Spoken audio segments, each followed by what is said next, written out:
मंगल ग्रह पर अब तक किए गए हमारे सभी अभियानों और प्रयासों में ऐसा कोई सबूत नहीं मिला जिससे हम पक्के तौर पर यह कह सकें कि मंगल पर जीवन है। लेकिन दशकों पहले 1970 के दशक में जब वाइकिंग लैंडर लाल ग्रह पर सुरक्षित रूप से उतरने और उसका अन्वेषण करने वाला पहला अमेरिकी मिशन बन गया था, तो हम शायद करीब पहुंच गए थे। एक शोधकर्ता ने संभावना जताई कि मंगल ग्रह की मिट्टी के नमूने में जीवन मौजूद था।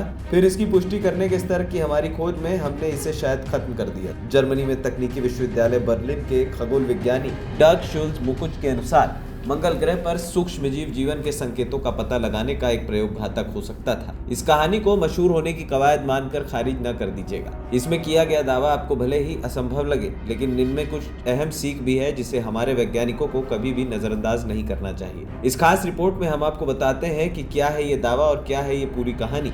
पिछले साल बिग थिंक में पोस्ट किए गए कॉलम में और इसी साल सितंबर में नेचर एस्ट्रोनॉमी में प्रकाशित एक टिप्पणी में उन्होंने अनुमान लगाया कि हमारे तरीके अपने आप में विनाशकारी हो सकते हैं। 1976 में नासा के वाइकिंग 1 मिशन ने लाल ग्रह की जांच करने और जीवन के संकेतों की खोज करने के लिए मंगल ग्रह की सतह पर 2 अंतरिक्ष यान भेजे। इन प्रयोगों में मंगल ग्रह से जमा किए गए मिट्टी के नमूनों के साथ पानी और पोषक तत्वों को मिलाना शामिल था। इसके पीछे ये धारणा थी कि पृथ्वी पर जीवन के समान ही मंगल पर जीवन को जीवित रहने के लिए तरल पानी की जरूरत हो। शुरुआती नतीजों ने जीवन की संभावना का संकेत दिया, लेकिन दशकों की बहस के बाद अधिकांश शोधकर्ताओं ने निष्कर्ष निकाला कि नतीजे शायद फॉल्स पॉजिटिव थे, यानी गलत उम्मीद देने वाले थे।